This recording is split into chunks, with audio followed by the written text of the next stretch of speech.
You're listening to Tuned In with Raph and Nick Webb. Fair enough. Scissors, paper, rock. Scissors, paper, rock.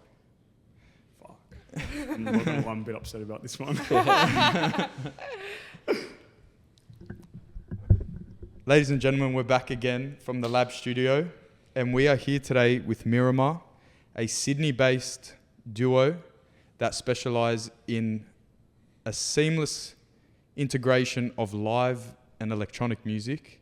And they're here today to chat with us about the music process, about life, about changes in Miramar, and we're excited to have them on. So thank you very much for being here today. Thank you for having us. Thanks, guys.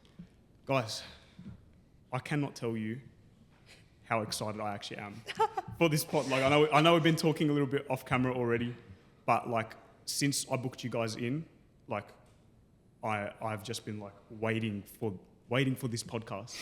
I actually expected 3 of you, which is why we've got the couch set up today. What's happened? Like straight off the bat, for anyone that doesn't know Miramar, if you've happened to click on the video for some reason, you don't know who they are. There were 3 of them last time I went and saw you guys perform, but I don't know how long it's been 2 for. So what's the story there? Well, we had a big fight. Someone had to throw hands.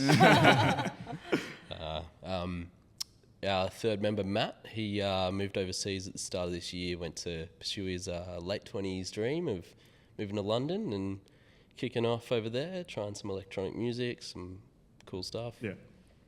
Um, So he's still doing music. Yeah. yeah, he actually just released a new song on a side project called, what is it, Mole Pescal? More Pascal. Yeah. Yeah.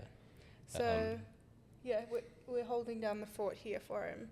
So is he still officially part of Miramar, Yeah, or of like course he's he taken is. a bit of a break? Or No, he's still part of Miramar. okay. We're eagerly waiting for him to come back, but the show must go on without him. So we've been working away still, but yeah. Yeah, Like he the still does like a bunch of the production work and stuff for us. Okay. So. Because I was going to ask, how does it work now? Yeah. Production. Well, I can just send him projects and then he'll just work on it and send it back to me.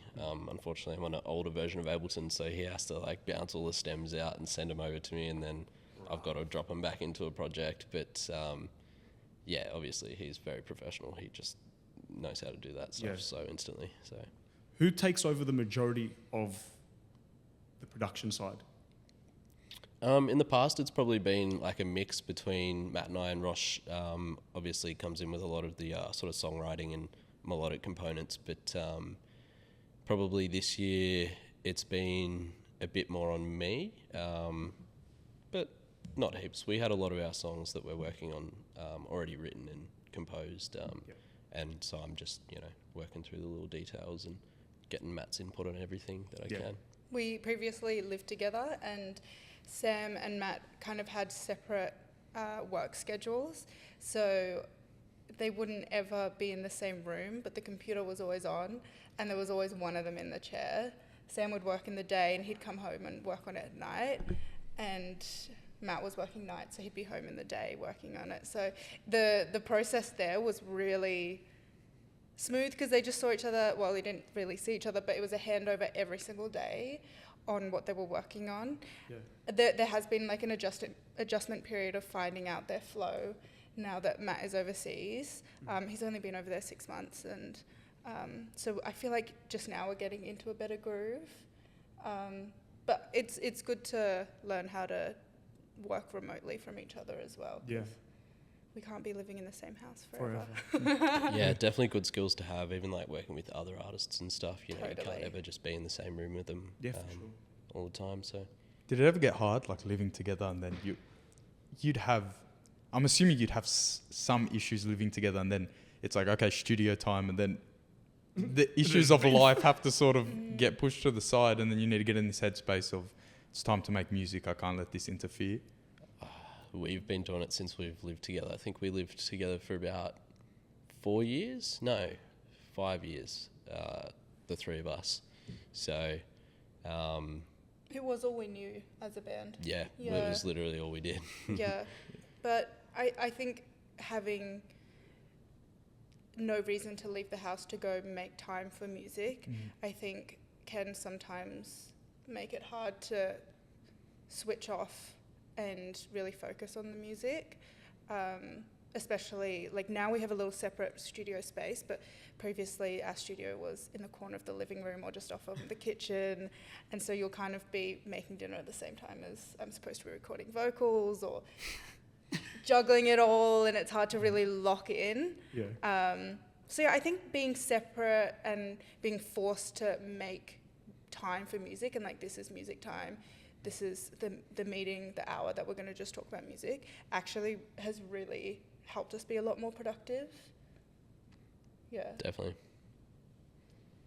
Because like I would have thought like, actually, you know what? I understand that, because I think Nick and I have had like this same experience. Like you try and juggle work, you try and juggle music, and then like you go, okay, like I'm gonna take off like 3 days of the week for like 2 months, and like just see like how much music I can get done.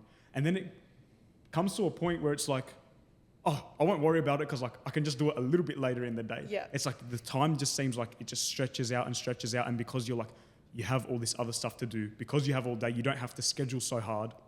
You go, okay, I'll just do it like right after dinner or while I'm making dinner. And then all of a sudden it's not 100% of your brain power going towards one task. Totally. And things are just like spread out. Maybe you're not as productive or as efficient. And does it help with the ideas as well, do you find? Or it's like having same the thing? time locked in. Yeah.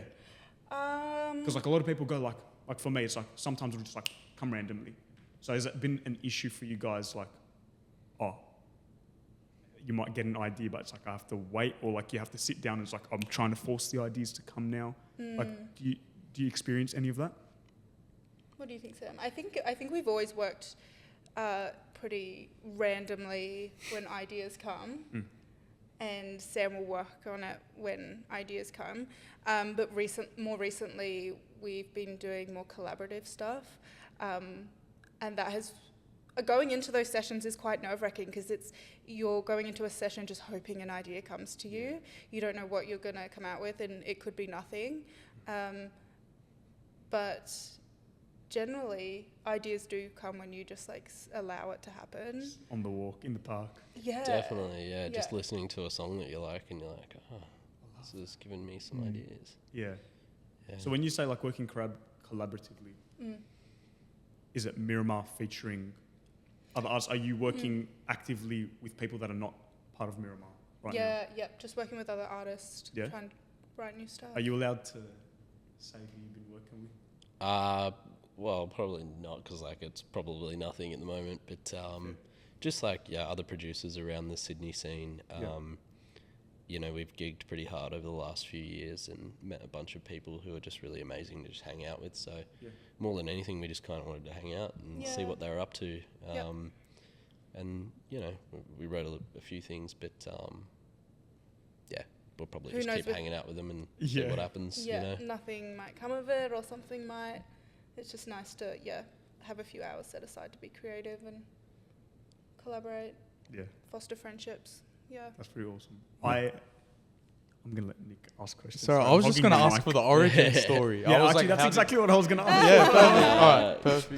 Because I knew Tom back from Harbour. Yep. And I was So Tom's our manager now. the GOAT. Yeah. Shout out, Tommy. Yeah. I don't want to flex on anyone, but I was the 3rd SoundCloud follower. Probably after me and Sam. Which means someone wasn't following on SoundCloud. Look, I'm not going to lie. I think we're only up to about 11 on SoundCloud. So impressive, but And he was playing me your stuff like back in the office and like showing me the demos, which I love, and we will definitely talk a little bit about because they are like slightly different from your released versions. But I remember like asking him like, what the hell?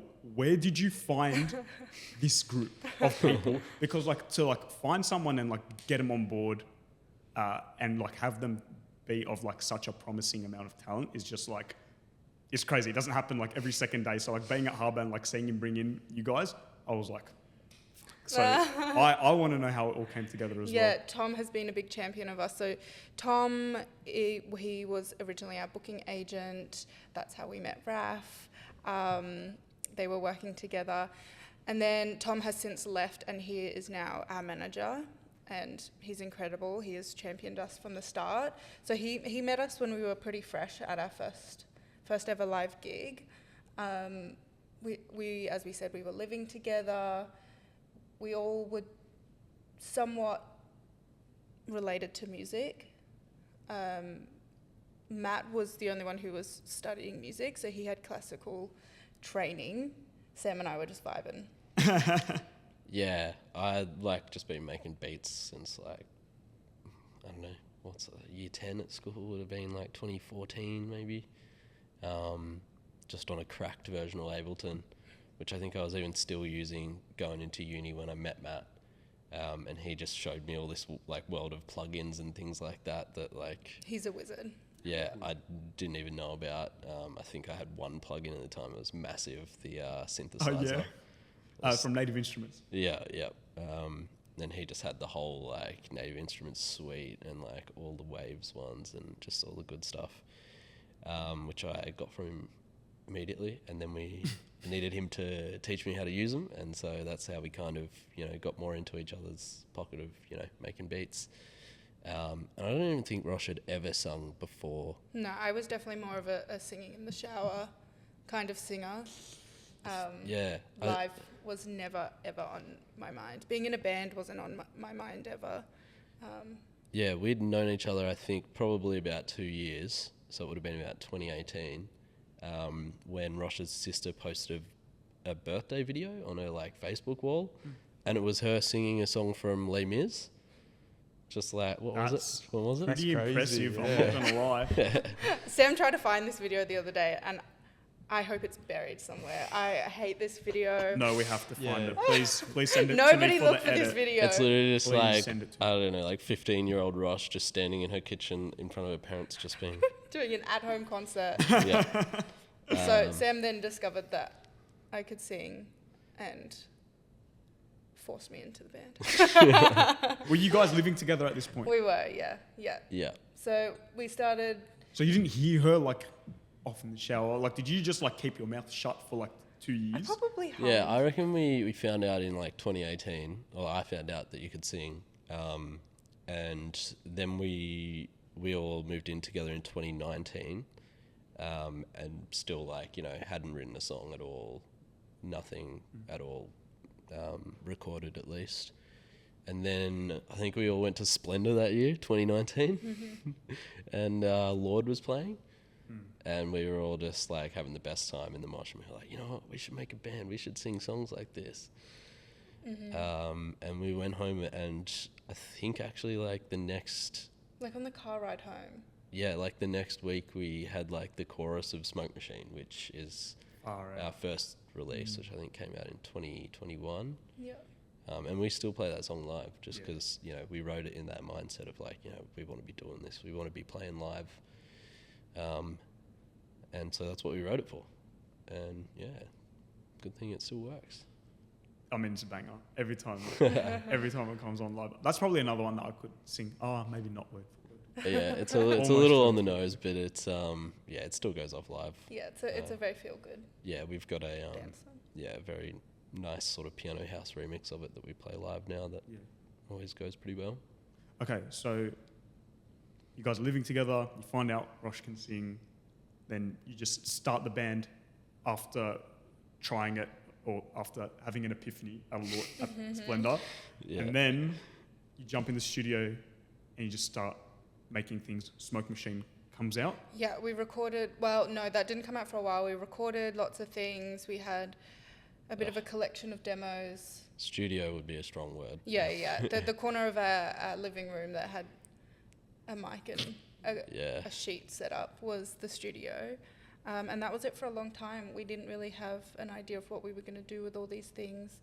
And then we had someone approach us and said, hey, have you ever played a live show? And we were like, no, didn't even know where to start. Was this Tom? No, it was just a friend that I was working with at a bar. And he was like, I could get you a gig at the Factory Theatre. And we were like, amazing. And so we got together a live gig. It took so many rehearsals. It was really hard transforming our music from studio into live songs. and it is so different. Asset was so different to what it is now. It was a huge, huge learning for us. And then Tom came to that gig. Yeah, I actually think you're right. I think Tom messaged us maybe even a year before that, because we'd all moved in together in 2019, but in 2020 we moved out into a big share house in Maroubra, with among other people Matt's twin brother Brendan, who now plays drums for us as well, and very capably deputised as Matt in our 3-piece show that we did at the Botany View the other week. But yeah, when we all lived together in 2020, that was when the lockdown happened, and so we had these vague ideas for songs that we'd sort of half written, and then I think the deciding factor was Triple J did their first supergroup competition, and we kind of Matt and I just downloaded the stems and we were playing around with it, and then Rosh had an idea for a melody, and then we kind of transformed that into a song, and then we were like, oh, we actually have a song now, so let's just chuck it on Earth, see what happens. And then Triple J played it, and we were like, what the hell? We were like, well, that was easy. Never been played again. To be fair, they have given us a bit of love over the years, but nothing that immediate. Yeah. We were like, hey, maybe this music thing's kind of easy. And yeah, I think Tom saw that and, just reached out and said, you guys should come play a show. And we were like, nope, that's our only song. So yeah, but I think when he messaged us, we were just kind of like, all right, well, let's go write some more songs then, and then we can play live. Yeah. And that's what we did. Wrote a few more, and then, Rosh made a friend at the PAV, and he booked us a show, 2021. How good is that? Yeah, and then Tom rocked up to that show, and then that was when he decided he wanted us to be on his roster. Yeah. Like the thing that jumps out to me is just like, I just want to know like what it's like in the, not studio, because we're not allowed to call it a studio, in the living room. Like, do you guys use a lot of hardware? Like, is it a lot of mucking around with production? Like, what are the go-to sounds? Like, how do you start? Because, like, I'm not going to lie, I do this every podcast. I just glaze too much. But, like, I love some of your songs so much that I've, like, listened to them and, like, even, like, ripped the wave and, like, tried to figure out, like, what the sounds are. Because I'm like, if I want to, like, do something like this, like, where would I even start? And, like, I think I've even messaged you guys, like, oi, what's this sound? Yeah. And I think you were like, I can't even remember what the answer was, like a Prophet 5 VST, like just chopped up or something like that. And I was just like, like how is it possible? Like, where do you guys start? Oh shit, I hope that doesn't come out. It probably will. Like, where do you guys start? Like, how do you muck around with things? Like, what is the process like for you? Back then, when we were all living together in Maroubra, the setup was just, the setup to start with was just the, just a monitor, some studio monitors, and one outboard synth. It was the Behringer ripoff of the Juno. Can't remember what they called that, but it was not great. So everything was just Matt and I, like, writing different synth lines and things, trying to, like, come up with melodies, and Rosh would come in and, like, make them singable.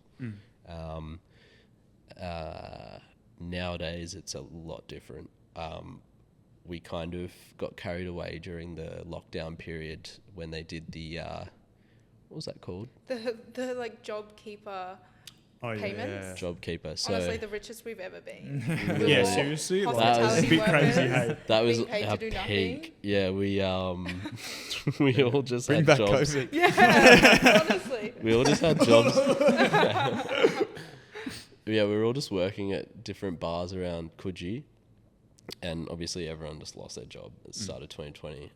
And then we started getting those payments, And by this point, everyone's partner had moved into the house that we were living in, and it was a 6-bedroom house. We had a granny flat out the back that we were subletting as well to another couple. And so most of these rooms had couples in them as well. We were paying probably like $100 $100 a week. Yeah, $100 a week at the peak of like the amount of people living in this house. And so we were just banking the majority of this. What was it, like $750 a week? Yeah. Yeah, just putting that straight into the account. And then Matt and I just got carried away when we bought first off the Moog Matriarch, which had just come out, I think. I'm not sure if you guys know that.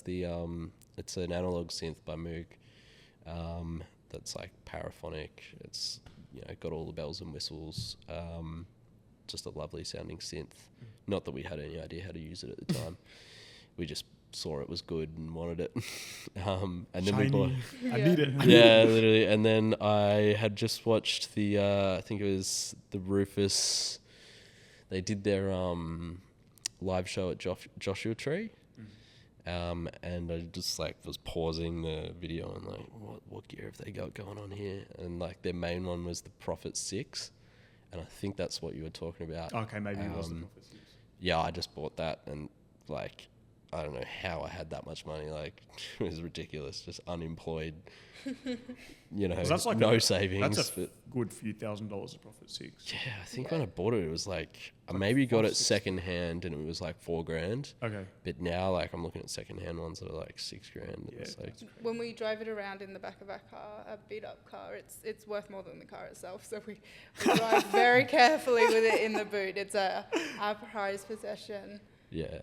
Yeah. Is that where a lot of the sounds come from? Prophet 6? Yeah. Yeah, so different to back before when Matt and I first started, producing together. He was just doing a lot of stuff with virtual pianos and things like that. All in the box.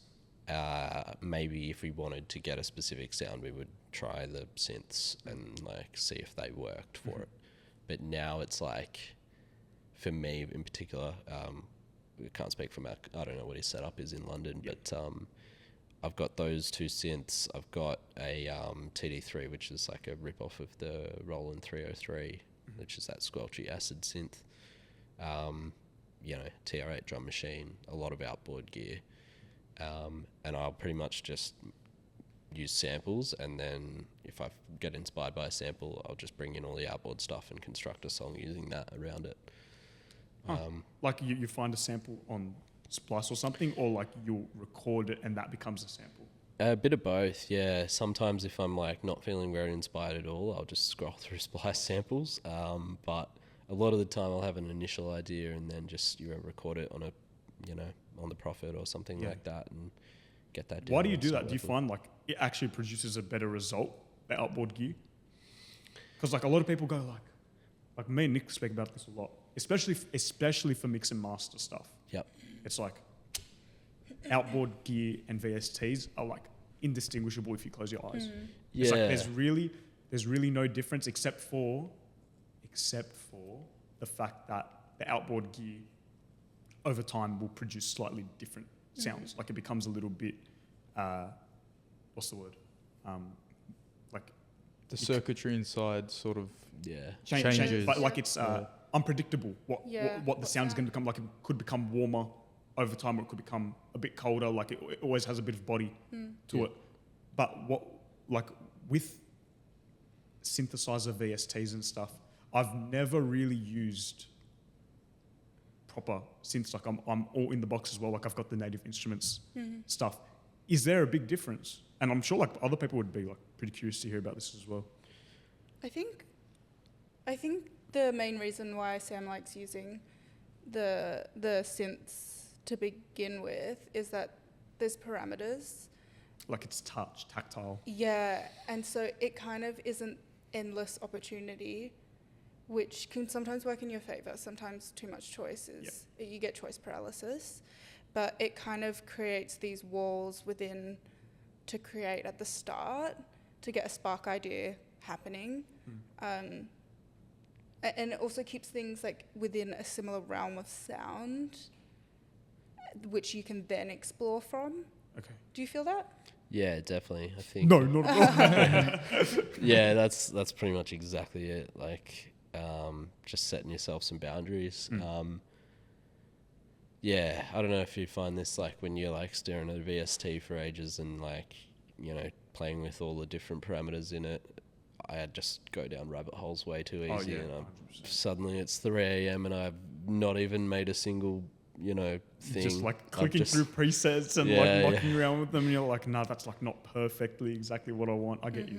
Yeah, and now that, you know, we work full time, I just don't have time to burn on like that kind of stuff. Just sitting there and going down the rabbit hole. So, yeah, like Rosh said, it's just a, you know, it's a very high quality start point. You know, you've got a patch that you know sounds good.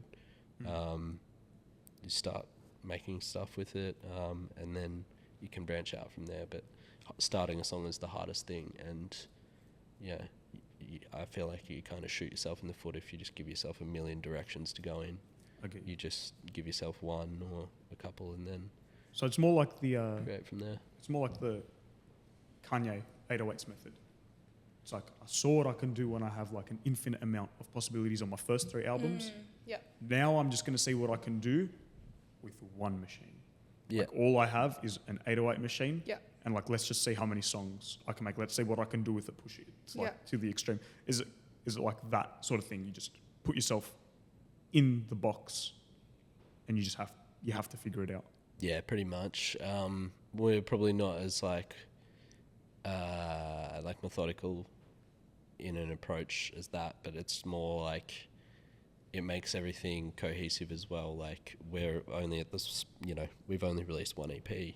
We're working on another one, but after we did the first EP and everything was just a mishmash of different styles and vibes that we liked, we kind of, you know, realized that if you're going to do a body of work, it has to have a level of coherence in it, and giving yourself a consistent sort of base for your song, definitely lends itself to that.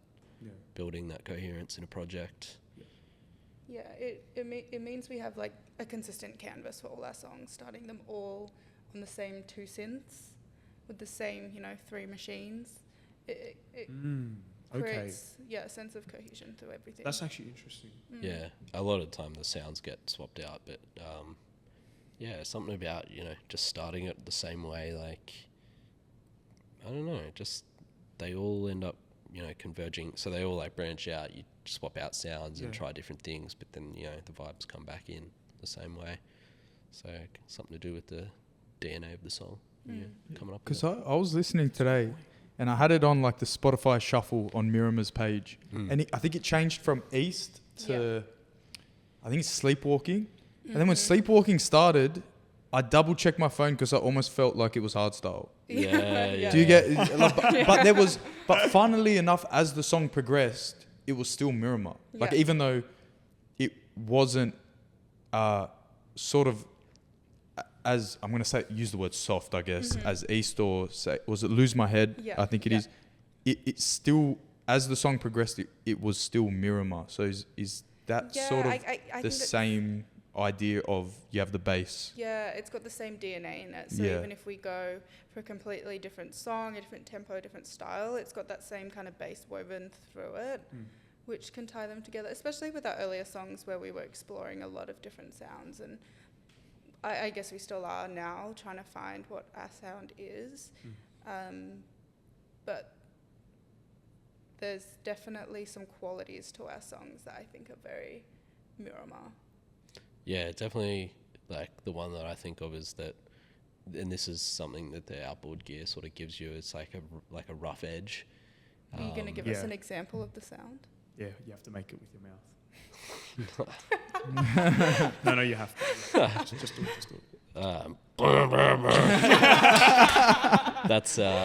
That's my impression of the OB6 sample in Sleepwalking. Yeah. Go and listen to it. If you haven't listened to it, you'll see how good my impression is. Yeah. Pretty accurate, bro. Yeah. It's like you'll think of that song and then our new song In the Morning, and you know some of the other stuff that we've got coming up, and they're like worlds apart in terms of genre and subject matter. Yeah. But I think they both still have that sort of, that rough, raw edge that, that we like to explore. There's I remember when Tom showed me your demos. I don't know if I'm wigging out. Maybe you guys can tell me. Maybe you can confirm or deny this, because I actually went looking for like the Dropbox link and like I couldn't find it. So like I'll never be able to listen to that demo again unless I convince you guys somehow over the next hour to give it to me. But it sounded like those demos were more gritty. Like, and they were more raw, not necessarily just because of the mix, but like there was a certain like edge to them, which when I listened to the final version, especially of In the Morning, it sounds a lot softer. Yeah. Is that something you guys changed? Like, do you remember it being do you remember it being more rough and then making a conscious decision to go like, nah, we need to make it a little bit more like, I don't know, either dance or like easy for people to listen to? Because like personally, I loved that edge. Like I was obsessed with the sound. Yeah, we pulled that demo out about a week ago, and I actually listened to it about a week ago, so it is fresh in my mind. I don't think it was a conscious thought of making anything softer, and if anything, we re-recorded everything because they were demo recordings. Yep. So vocals, for example, we re-recorded all of those, and I think just by being higher quality, they came out softer and smoother, which I think we were then actually looking for that grittiness again. Once we had re-recorded everything, we actually did spend a lot of time trying to get that grittiness back that the demo had. And I think there's something to be said in that, just because something is done properly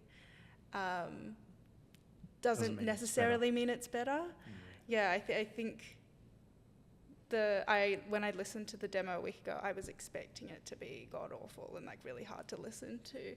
But I think there was a sense of rawness and realness in that actually was really, really good, and what it made the song so lovable. I love the finished product, but you can endlessly tweak something, For sure. and you have to kind of land at a spot that you just release it as. But I do think there's something to learn from that. Yeah, I feel like we always try and start it a bit rough, because like that's where you find the sort of the character of the song, when it's rough and raw, and then you can I guess like sand it down a bit, and try and still keep some of that character, but definitely polish it up a bit more, which maybe we did a little bit too much for the last song, but I think you can still hear a bit of that flavour in there. You ever had a position where one of you is happy with the song, or two of you is happy with the song, but the other person isn't happy with releasing the song, and how do you navigate that? Yes, it's happened many a times. I think maybe the one I can think of most is East. I think East took a lot of forms before it was released, from when it was first written to when it was released. Some songs, like Sleepwalking, we wrote that song and it pretty much never changed. It got released as that version. Over the years, we sat on it for ages and it never changed. That song just was so easy in coming together and so natural. Some other songs make you work for it. And sometimes they get overworked and you kind of forget what the song is. And as you listen to it, and we all listen to it, we all have our own relationships with every song and a vision for it. And it is hard to become aligned on a song that has changed a lot. I can sometimes get very attached to a version of a song, and Sam has had some inspiration and he's changed it, and I'm attached to the old version, and because I haven't gone on this journey with him where he's maybe gone to see a gig or he's watched a movie and something that has inspired this change, and I haven't gone on that journey, and so I'm not emotionally connected to this new version. It's hard. I think that's something you really have to navigate with collaboration, and it's you also have to learn to separate friendship out of it as well. We very much go into Miramar mode when we talk about music, and it has to be not personal.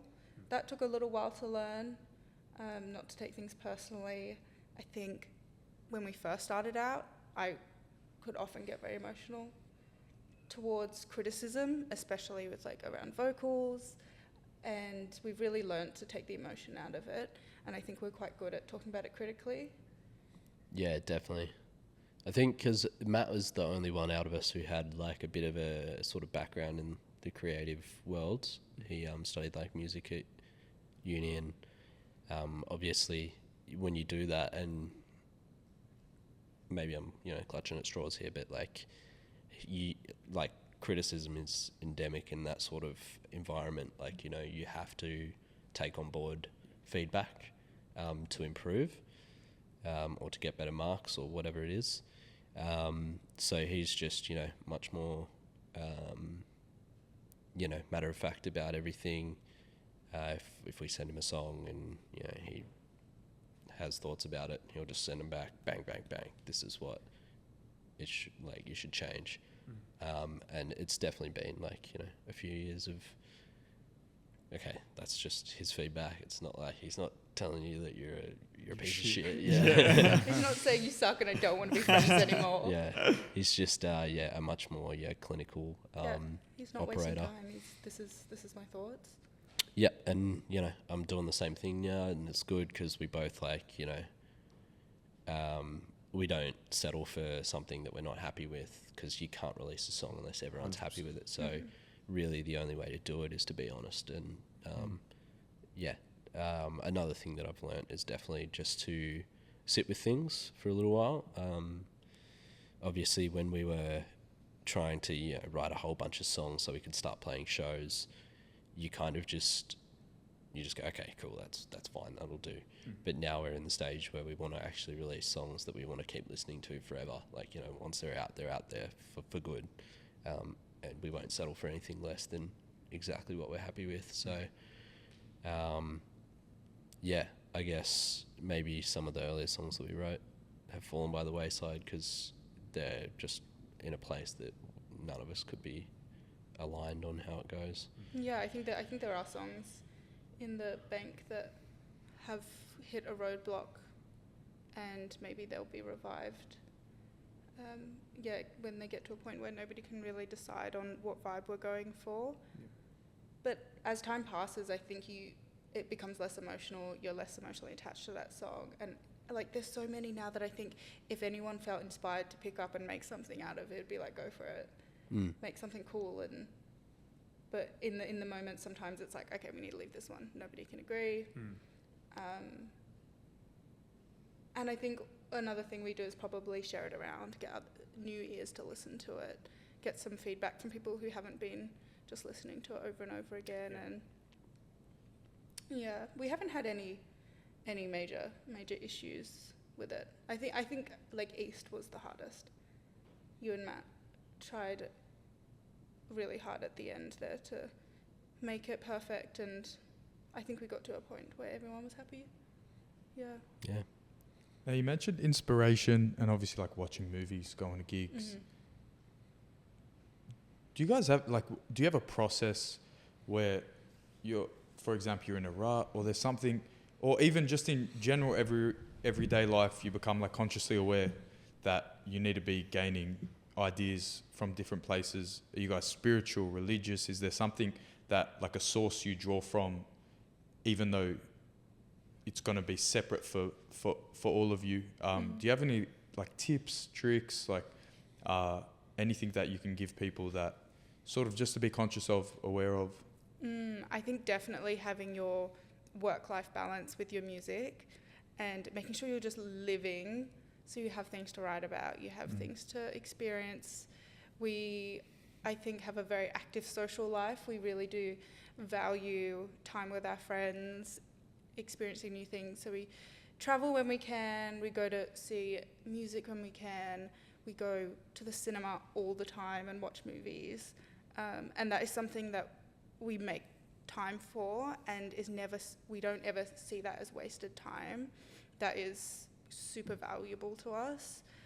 I think so many of our songs are written about those relationships and those small moments in life that you have to experience. We went over to Europe this year, and there was no pressure to be writing music, to feel inspired, to make things in that moment. We always allow ourselves to be in that moment and write retrospectively, because otherwise it's too much pressure. You have to forget about the music sometimes and just live, have experiences to write about. What about you, Sam? Do you feel like you? Yeah, definitely. Yeah, it's like the songs that we write very, very quickly in terms of like lyrics and like ideas. And once they're down, they're down. Like you've captured your thoughts, your feelings at that particular time. And then it's just about creating a world around it. So when you do have an idea, it's very time critical that you get it down. So you can make the most out of, that particular emotion or that headspace, is what I've found anyway. And then other than that, I don't like force anything. I want to make sure that I can, when I sit down to work on it, I can get back in that headspace. And if I can't get back in that headspace, then, leave it for the day, work on something else, or do something else. So yeah, and then just that's how it works. Just kind of chip away at it after that. Yeah. When you guys were in Europe, were you all together? All three of you? Yeah. Or? Yeah, we were all together in London, which was the first time seeing Matt since he had moved over there, which was so nice. And he got to show us his stomping ground, and we got to see where he set up, which was really nice. And yeah, it was really nice to do things that were just hanging out. We didn't write any music while we were together. Yeah, because I was going to ask, Yeah, no, we... Did it at least inspire ideas, or was it... Absolutely. Yeah, I think we went out. We went out and just partied is what we did when we were together. And we always remind ourselves that we are first and foremost friends before bandmates and before business partners, essentially. So we were only together for about 4 or 5 days, and those days were spent partying together. Hell yeah. And then we come home and we write in the post-holiday blues, reminiscing on the fun we had together. And I think that really influenced In the Morning a lot. Being in its release and how we released it was a big reflection on the time we'd had together in Europe. Yeah, definitely. Yeah. I think, well, the song itself is, you've heard the original demo.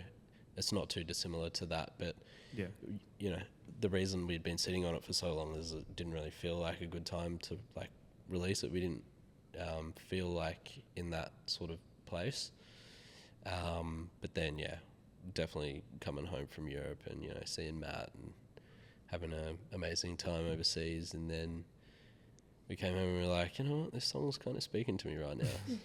It's definitely, it's a little bit Euro Summer coded, which helped convince us. But we were kind of like, you know what, let's do it. Yeah. I don't know if it's too far gone because we were talking about the production before, but some things just been on my mind, which is In the Morning sounds like...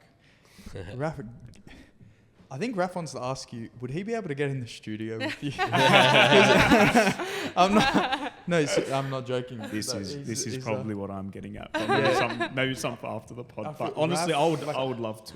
Oh yeah. Regardless of the podcast, Raph has spoken about Miramar for as long as I can remember, and I think I would hate myself if I didn't ask on his behalf, because I know Raph won't ask. Yeah, I probably wouldn't. Hell yeah. Raph Yeah, would you'll love to get in the studio with You'll you guys. absolutely have to come. You've had us in your studio. You'll have to come back and see our studio. I would be so keen. Yeah. Yeah. Like, I mean, you can probably tell by my questions. They're all like, "So how did you do this and this and this?" And this? Yeah. Absolutely. But, no, I we'll would- just show you. Like, hey guys, how'd you hang Hell up yeah. the blanket around the microphone? Yeah. And, and what were you cooking when you recorded this? Spaghetti and shit. But you know what? I appreciate that heaps, and yes, I would love to, and I'm very excited for if and when that happens. Absolutely. Hell yeah. But like in the morning, it does sound like you guys recorded something like on the outboard gear, like entirely, and then went back and like chopped it up. And it sounds like that kind of created the bed for what the song became. Like, do you remember what you did, or if there was any of that going on? Because it literally sounds like you've almost taken like an entire song, because the backing track is like so full. The production is so full. It sounds like you've got an entire track, and then you went out and just like picked different parts and like stuck them together. I guess like similar thing with Desensitized. Like the bum bum bum bum. It Yeah. sounds already like a full song that's been like chopped Yeah. and changed and like stitched together. Yeah. Like the intro, kind of that jabbing sound. Yes. Yeah. How did you make that sound? I think Matt and I maybe made that. On Prophet 6. No. Do it with your mouth first. And then. We've had enough of that today. Oh, you're in for a surprise then. Could have been just samples, but I have a feeling there's also, if you guys know what a mellotron is, I'm guessing you used the VS. yeah, Matt has the, the box set of like the complete control. I think Contact is one of the plugins on that, which has just a huge array of virtual instruments like pianos and strings and things, and the mellotron's one of them. So I think we maybe had some chords on that we chopped up a little bit, and then probably layered with another splice sample that just gave it some texture. Would have been 3 years ago now, so can't remember. It was long ago. It was what do you call it? Consolidated into one audio file. Yeah. Probably because we were sending it backwards and forwards to work on it. Yeah. So yeah. It's a good sound. It's so sick. Yeah, It's, I so really sick. like that. And when you guys translate everything to like live performances, it just fire up. Like, what a game changer. I remember there was a video of you guys building your lights Yeah. from scratch. So I think for the sake of me not making myself look like any more of a suck up, I'm going to move on from the production a little bit and like we'll talk about the live stuff. Yeah. I mean, I guess you've kind of gave me the rundown on like how it's working with only 2 people instead of 3, but I don't know if Nico, I think off camera actually, so maybe we'll talk about that and like the lighting, because like when you go to a Miramar show, especially a club Miramar, Yeah.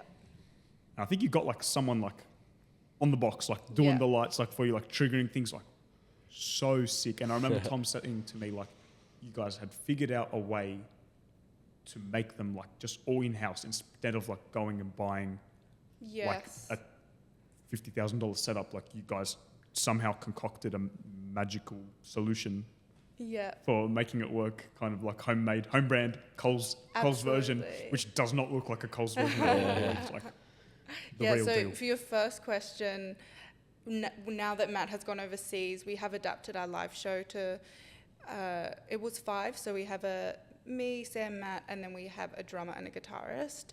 Now it's 4 of us, and we've just adapted a little bit, so parts that Matt was playing, some of it's now in the tracks, or Sam's playing double-handed, and we've just made it work without him. The lights, I think, is such a big part of what a Miramar show is, and the kind of music we make, the vibe is such a big part of it. With electronic and dance music, you can't be dancing like nobody's watching when there's a big spotlight like on the crowd, and they Yeah. feel like they can't just get into it with you. And our friend Jordan, he had really seen this and really understood what we needed to elevate the night. When people come to a show, we want it to be a full experience, and audio is only one part of that. So creating the light setup was a huge level up for our live shows. And I think we're very inspired by the Rufus Joshua Tree, Live at Joshua Tree video.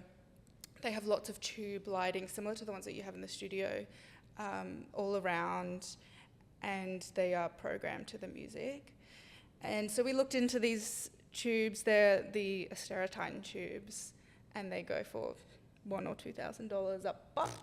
Yeah, per tube. Per tube, which was not in the Miramar budget. Yeah. No, I can't. Even Having- with the COVID, Yeah, bring back. No, it didn't quite We cover blew it all that. on maybe a synths. few more years. Hopefully, Yeah. monkeypox.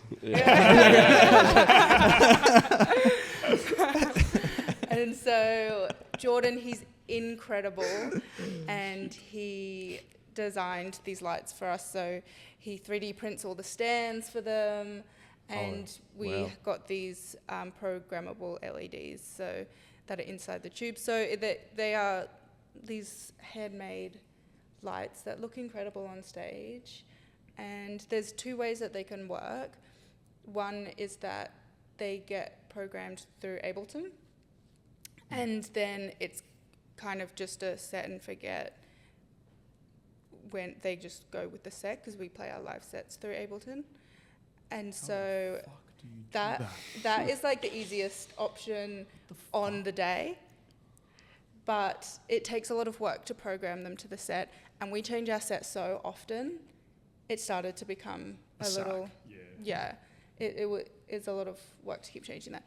So another way is that Jordan has linked up the lights to, what is the thing he uses? It's like an Ableton push, but Yeah, I think it's like an Akai brand, like yeah. sample pad. It's a pad that he uses, and he has all the different light settings on the pad, and he is programming them on the fly, live to our songs, which is incredible. Like, he just knows our set, he knows our music really well, and he just curates a custom live set on the spot for us, which is it's unbelievable. sick. Yeah, he's amazing. I've seen him in the back, like Yeah, doing he's his working magic. away. Playing Yeah, these and things. I thought it was like, my understanding of that was like,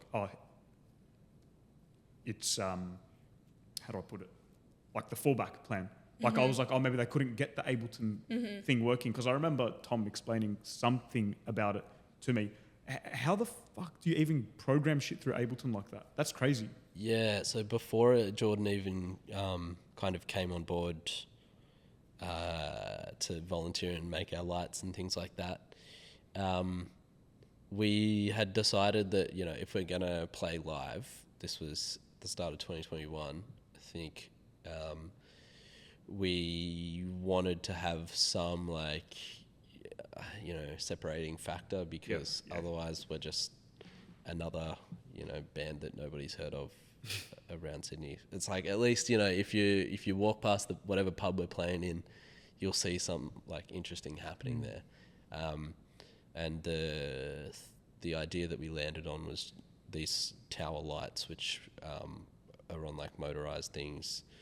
I think they're like These ones we Chauvet brand. bought. Yeah, we these bought are these are not homemade. And they're like, maybe like the size of my arms, like each, and then they've just got a bunch of RGB LEDs in them, and we just put them on big stands and sat them either side of stage, and they would like just roll around and like kind of give the impression of more movement on stage, particularly because we were, you know, very green at this point and we didn't really move around too much. We were focusing on playing our parts and things like that. So that just helped us give us a bit more movement on stage. And I think I just like looked up on YouTube like how to connect lights or how to program lights through Ableton, and there was this little device called a NTEC DMXis, which is basically converts a DMX or converts a MIDI signal to DMX. So you'll be on Ableton, and you'll have a MIDI track that you can automate parameters on. Yes. And so we'll be automating parameters that are mapped to these lights, which will be the color of each of the lights. It'll be the brightness as well. I think we narrowed it down to just color and brightness, because otherwise it would have taken me forever to program. So you literally like just went in with pencil and like just drew like when you wanted the lights to turn on, what color, Yeah. how you wanted them to flash, or Yeah, but unfortunately, like, you know, the RGB component of each light had to be programmed separately. So if I wanted purple lights, I'd have to go in and program the blue and the red, and then turn the green and the white one down as well. So yeah, I pulled a lot of all-nighters at the start, and I think that's kind of where Jordan stepped in. So we played our first show at the start of 2021. We had those lights for it, and they were cool. Jordan came along, he loved them. And then we played our second show the very end of 2021. And that was when, you know, Jordan saw like how many all-nighters I'd put in to like program these two lights, and he was like, you know, I can do this like so much easier. in like man." 2 seconds. So I've got an engineering degree, but he's an engineer, and he He's like, let me optimize. His favorite thing to do is optimizing things, and he's yeah, he's got all the smart, you know, lights at home and Yeah. everything like that. He's just all about that optimization. yeah. So he optimized our light show for us. I was kind of And like, optimized your sleep schedule as well. Absolutely. Yeah. Fantastic. Well, actually, yeah, it kind of got worse because how it worked at the start, he built these, you know, we all chipped in a little bit, but really it was mostly Jordan. I soldered some things. Soldered some things. We bought like rolls and rolls and rolls and rolls of programmable LEDs off Alibaba or something, and cut them up, stuck them on like, we had like, what do you call it? Like a metal pipe sort of thing that's like flat on the top. And we just cut that up and then cut up the strips of lights, and we had like 4 strips of lights per section of, you know, pipe or whatever. Painted the pipe black so it looked cool, and then soldered together these strips so they were just, you know, we could map them as a LED matrix through just some free software that Jordan found. And then, you know, in this software there was a bunch of patches built in where you could, you know, do like a strobe or a bunch of different colors.